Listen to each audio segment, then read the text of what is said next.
Railway station कह लीजिए या रेवाड़ी सब पे जितने भी सोलर वाटर हीटर लगे हुए हैं वो हमारी कंपनी के ही लगे हुए हैं। We give them 5 years maintenance free solar power plants to them. तो एटलीस्ट आपको 5 साल तो सोचने की जरूरत नहीं है। Having the one of our projects -45 degree in Leh army के लिए है 3 patterns. First on the wind mill also and the DG set also. तो 3 way synchronisation. One sunlight is there, radiation is there, the solar works. After that there is a wind, so windmill will be work. If both are not there, then DG will be work. तो ऐसे time पे army को ऐसे area में आपको पूरी completely supply मिल रही है हमारे प्लांट से। Welcome back to Brown Sugar Presents VNI Coral Podcast. Hi, I'm Nini, and today we have Ashish Sharma. He's the founder of ANS Solar Energy and the first generation entrepreneur who has already set the bar high for the future generations. Welcome to the podcast, Ashish ji. Thank you, Nini. So, Ashish ji, how long have you been in this business? अगर इस business के duration की बात करें तो उससे पहले मैं पिछला मेरा वर्किंग बताता हूँ आपको कि मैं 5 years कोर्स वाला इंजीनियरिंग ड्रॉप आउट तो नहीं, 5 days ड्रॉप आउट वाला इंजीनियर ज़रूर हूँ। तो I was in biomedical engineering, but I thought कि इतना टाइम यहाँ दूंगा देन MBA एंड ऑल, तो it's too long for me. तो I started my career with some financially backgrounds, broking house. तो I was the branch manager of Religare earlier in before this starting this business. तो 7 साल मैं अपनी broking line में रहा हूँ। रेलिगेयर इंडिया एंड फ्लाइन को 2 कंपनियों को सर्व किया है and I did my MBA in finance. और 7 साल के बाद में मुझे रियलाइज़ हुआ, my elder brother he supported me कि यार हमारे पीछे कोई नहीं था, तुम्हारे पीछे हम हैं। तो I think you take a chance for the business, और क्या पता सैलरी जितना भी पैकेज निकाल लो तो भी अच्छा है। तो माई मतलब whole family are in education department या एडमिनिस्ट्रेशंस, टोटली मतलब सर्विस लाइन। तो I am the first generation in my family who started this business. So you're in a way self-made. Yes, you can say. And I'm sure, I mean, इस journey के पीछे में जो आप कह रहे हैं कि आपने जो लीप ऑफ फेथ लिया, आपके ब्रदर्स ने आपको सपोर्ट किया। Definitely. So कितने साल हो गए आपको अभी?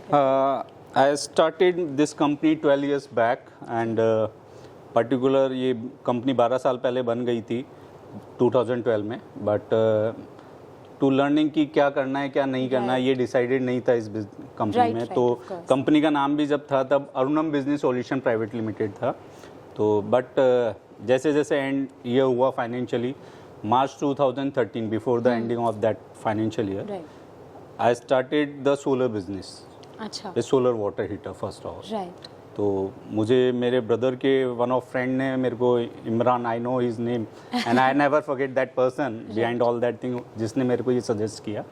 सोलर वाटर हीटर से मैंने स्टार्ट किया मार्च 2013 में। After that we become the distributor of few of companies brand name. हम लोगों ने MES एयरफोर्स वगैरह में मैन्युफैक्चरिंग करके सोलर वाटर हीटर सप्लाई किया है। तो जोधपुर एयरफोर्स में कम्प्लीटली सोलर वाटर हीटर हमारा इंस्टॉल किया हुआ है। If you will talk about the government projects like railway वगैरह, इवन जयपुर रेलवे स्टेशन कह लीजिए या रेवाड़ी या फुलेरा, इन सब पे जितने भी सोलर वाटर हीटर लगे हुए हैं वो हमारी कंपनी के ही लगे हुए हैं। होल्ड दैट थॉट, क्योंकि we'll come back to this. Before this, you know, before we go deeper into the conversation, मैं ये जानना चाह रही हूँ कि ANS सोलर एनर्जी करता क्या है एक्चुअली? ओके, तो ANS सोलर एनर्जी जो स्टार्ट हुआ था with one product, solar water heater से लेके स्टार्ट हुआ था। पहले हम डिस्ट्रीब्यूशन ट्रेड पार्ट पे थे, फिर हमने मैन्युफैक्चरिंग कुछ कस्टमाइजेशन करना स्टार्ट किया इसमें सोलर्स वगैरह में, एंड आफ्टर 1 or 2 years के बाद में हम लोग सोलर पावर प्लांट्स में भी हम लोगों ने अपना स्टेप लिया, कंपनी को आगे इसमें लेके गए। और मेजरली अभी हम मतलब you can say the 95% working in solar power plants right now. तो ऑलमोस्ट हमारी कंपनी को 11-12 साल हो चुके हैं इस वर्किंग में भी अभी। तो इसके अंदर में आप किन किन सेक्टर्स को केटर करते हैं? जैसे रेजिडेंशियल हो गया, तो इस तरीके से यू नो कहाँ पे इसकी एप्लीकेशन है और आप किन किन सेक्टर्स को केटर करते हैं? हम लोग रेजिडेंशियल्स को भी कैटर करते हैं, इसके अलावा फैक्ट्री इंडस्ट्रीज़ वगैरह हो गई, फिर आप हॉस्पिटलिटी में हॉस्पिटल्स, एजुकेशंस, स्कूल्स वगैरह की भी आप बात करते हैं, क्योंकि यहाँ सब जगह इलेक्ट्रिसिटी कंजम्पशन है। तो ये मेजर हमारे क्लाइंट बेस हैं। और रेजिडेंशियल तो हमारा फोकस है, क्योंकि हम ये मानते हैं कि जिसकी फैक्ट्री होगी उसका घर भी होगा, तो पहले उसको पता लगना चाहिए घर में क्या बेनिफिट्स हैं। एब्सोल्युटली, एंड आई थिंक इसके साथ में अवेयरनेस कम है अभी। मुझे ऐसा लगता है कि डेवलप हो रही है, लेकिन जब हम बात करते हैं ना कि इलेक्ट्रिसिटी को बचाने की, तो लोग अभी भी थोड़ा कम अवेयर है कि रिप्लेस किससे किया जाता है, तो जो रिन्यूएबल एनर्जी सोर्स है। सो आप क्या कैसे कन्विंस करते हैं लोगों को टू स्विच टू सोलर?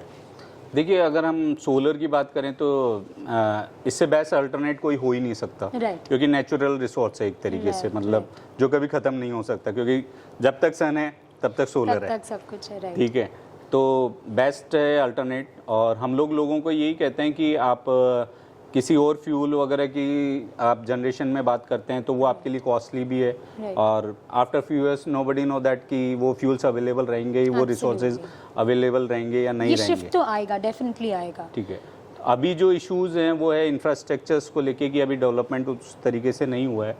तो जैसे मैं पर्टिकुलर आपको बात करूं कि अभी लोग, आपको लग रहा है कि लोग ईवी पे स्विच हो रहे हैं कार्स वगैरह में भी, but end of the day उसको भी चार्जिंग की रिक्वायरमेंट है। एग्जैक्टली, ठीक है, तो अभी रिसेंटली का डाटा है कि ऑलमोस्ट जो ईवी पे जा रहे थे 20% लोग ऐसे हैं जो ईवी के बाद वापस से पेट्रोल डीजल पे शिफ्ट हुए हैं बिकॉज ऑफ द इंफ्रास्ट्रक्चर। तो मेरा मानना है कि जब तक आप इंफ्रास्ट्रक्चर को डेवलप नहीं कर सकते तो आप किसी भी एनर्जी की जो इस तरीके की डेवलपमेंट चीज़ें हैं, चाहे ईवी कार हो चाहे सोलर पावर प्लांट्स हो, उसको आप ग्रोथ नहीं दे सकते हो मार्केट में। तो फर्स्ट ऑफ ऑल हमारा इंफ्रास्ट्रक्चर डेवलप होना चाहिए।